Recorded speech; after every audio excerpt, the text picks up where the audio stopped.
Final report of the Wehrmacht High Command on the course of operations in France from June 5th to 25th, 1940. The Battle of Annihilation in Flanders and Artois had barely ended when the Air Force and Army, including many divisions in their ranks that had not yet been in combat at all, struck the second decisive blow against France.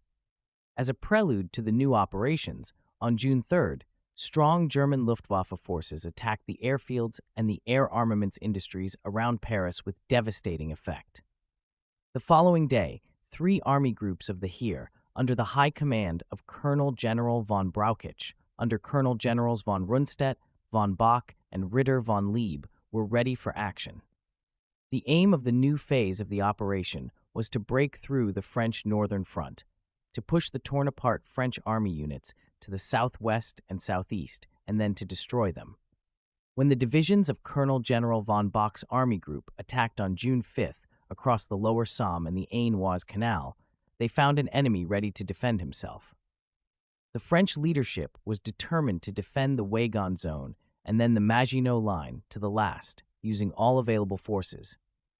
A new defense method had been devised, which was hoped to be particularly successful against the feared rapid breakthrough of motorized units. In 4 days of heavy fighting, the infantry and armored divisions of the armies of Colonel General von Kluge, Colonel General von Reichenau, and General of the Infantry Strauss pushed through the enemy front. On June 9th, the pursuit against the lower Seine and towards Paris was in full swing. Rapid troops under the command of General of Infantry Hoth reached Rouen on the same day in a headlong advance and initiated the encirclement of strong enemy forces on the coast near Dieppe and St. Valery. This destroyed the enemy's western wing and secured the western flank of the main operations that were now beginning. Here, too, the Air Force made it easier for the Army to achieve success through its concentrated and tightly conducted mass attacks.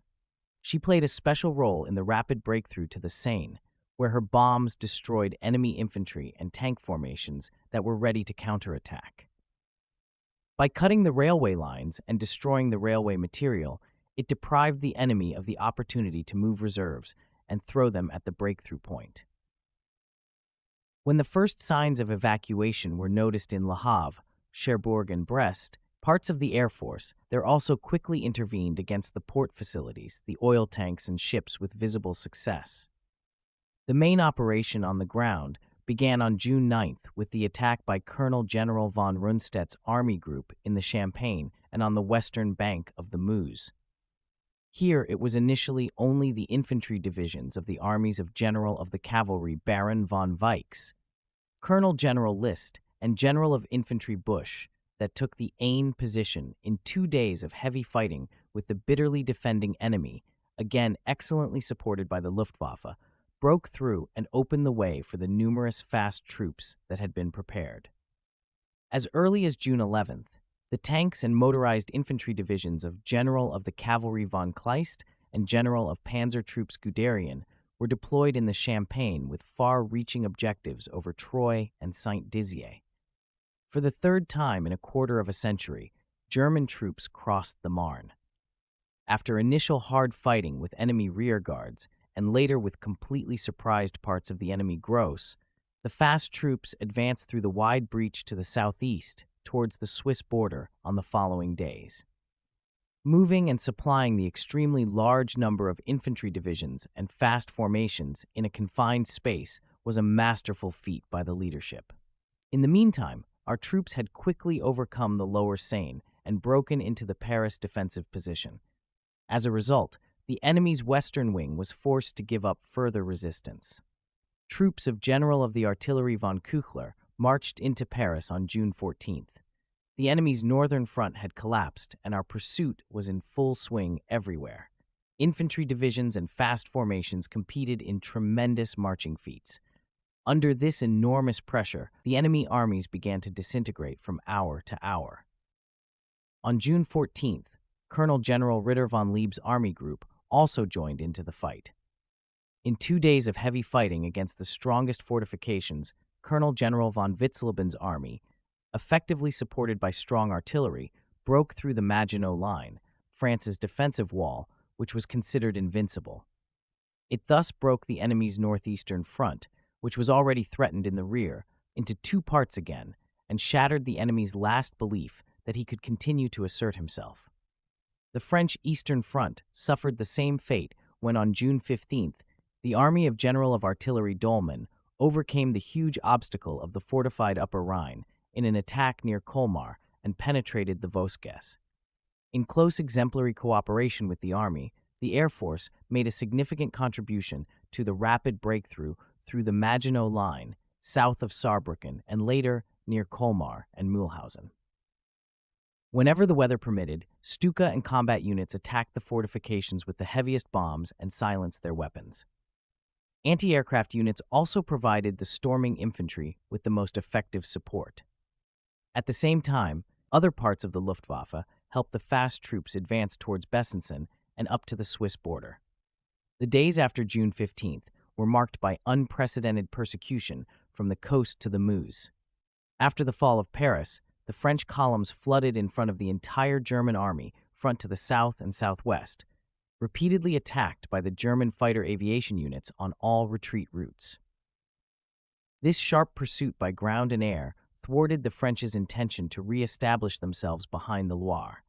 Over the rubble of the defeated French armies, our divisions rushed forward, filled with the thought of victory and the final redress of the injustice of Versailles. Even the Verdun fortress, a symbol of the French resistance in the World War, could not withstand the onslaught. It fell on June 15th. On June 17th, fast units reached the Swiss border southeast of Besançon, and thus closed the ring around the French forces in Lorraine, Alsace, and the Maginot Line. Bold advances across the Loire made it clear that the enemy could no longer muster any resistance. The French army had lost its effectiveness and began to lay down its arms. In this situation, the French Prime Minister, Marshal Pétain, turned to the German government with a request to announce the terms of the armistice. On June 21st, the disgrace of 1918 was wiped out with a solemn act at the historical site in the Compiègne forest in the presence of the Führer and Supreme Commander of the Wehrmacht. The French delegation then accepted the armistice conditions from the head of the Wehrmacht High Command. They were signed on June 22nd at 6:50 p.m. On the 25th of June, at 1:35 a.m., the German and Italian Wehrmacht ceased hostilities against France. The greatest campaign of all time ended after 6 weeks with the greatest victory for the German Wehrmacht.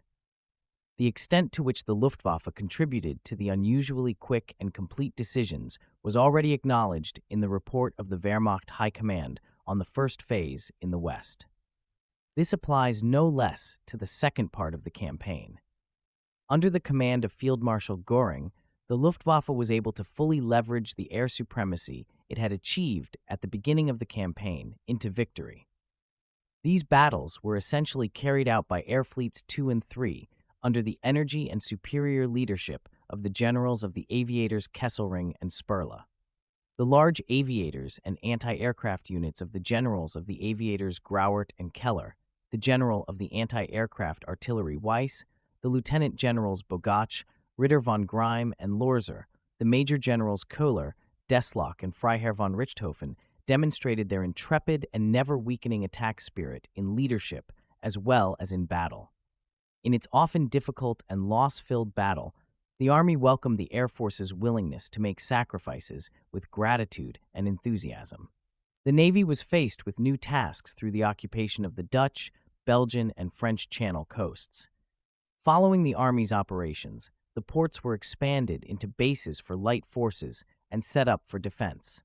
From here, the speedboats could be used in sea areas that were previously inaccessible to them and which, given their character as coastal areas, offered particularly good opportunities for success. The speedboats succeeded in ongoing operations to destroy a number of enemy destroyers and transport ships through night attacks, and thereby increase and supplement the effect of our Air Force on the enemy transport fleet used to evacuate Dunkirk.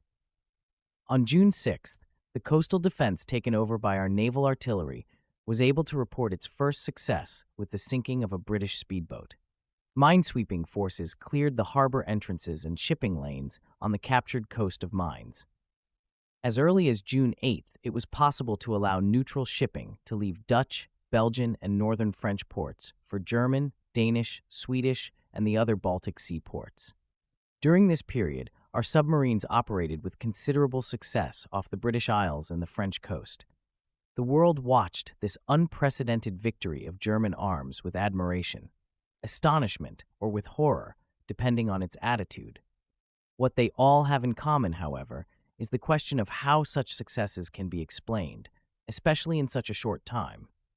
If the former Allies believe that the reasons lie in the German numerical superiority, this does not correspond to the historical truth. The German Air Force was numerically much stronger than that of the Allies, all right. But the German Western Army initially attacked on May 10th with a smaller number of divisions than the French, English, Belgian, and Dutch divisions opposing it. The operations in the West did not begin, as in Poland, from a strategically favorable starting point. In a frontal attack against the strongest fortifications, usually located behind rivers and canals, the German troops had to force a breakthrough, which created the conditions for encircling and destroying the enemy and enabled the deployment of further divisions. The reasons for Germany's successes lie deeper. They are to be found where Germany's enemies believed they saw our weakness, in the revolutionary dynamics of the Third Reich and its National Socialist leadership. It has created the best modern combat instrument with a strict and unified top leadership. It has found the synthesis between soberly considered and careful preparation and the greatest boldness in the planning and conduct of operations. It has increased the achievements of the German soldier, which have been famous at all times, to an extent that can no longer be explained by the fulfillment of a patriotic duty, but rather by an idea that supports and moves the entire people. The exemplary personal commitment of all military leaders in the Army and the Air Force, down to the lowest ranks, will be a hallmark for all time.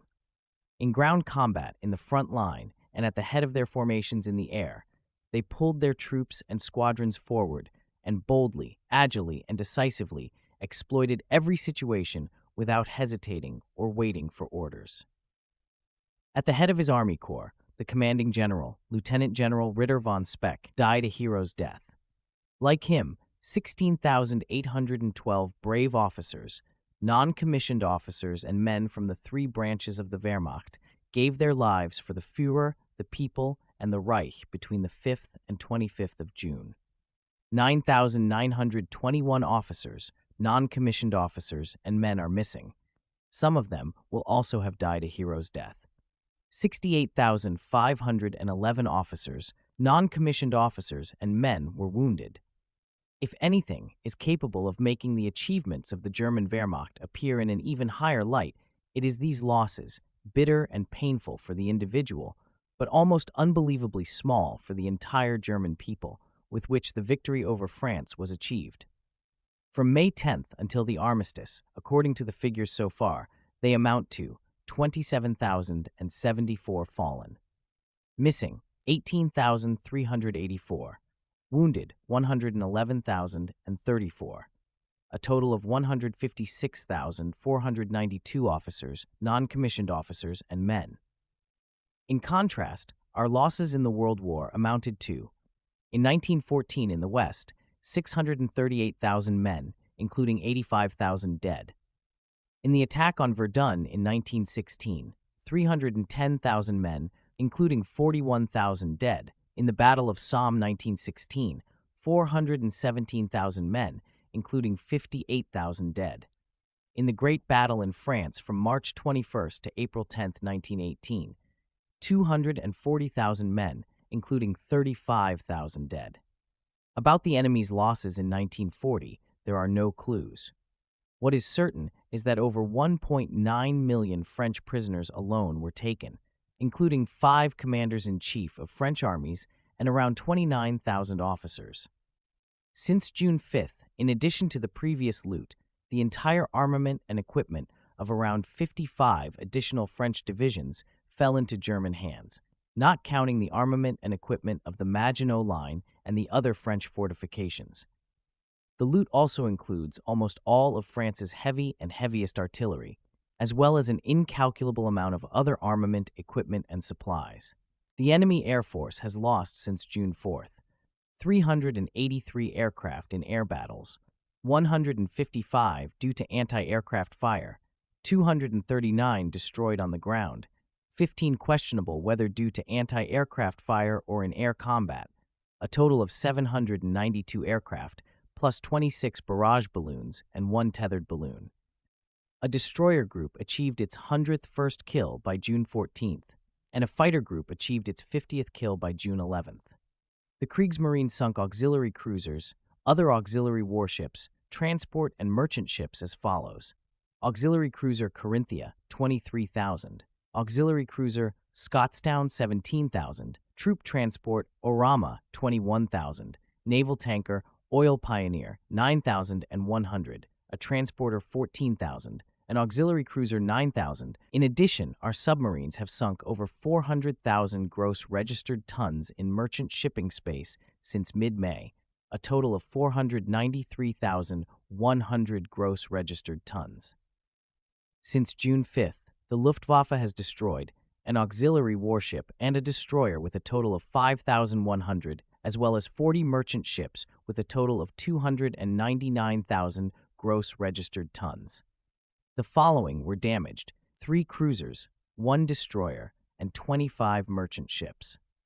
In addition to these enormous enemy losses, the provisions of the Armistice Treaty also eliminated the remaining remnants of the French Wehrmacht from the further course of the war.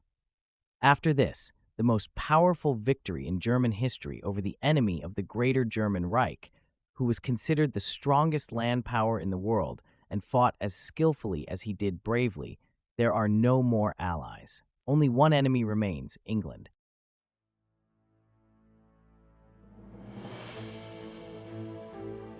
Thank you for listening.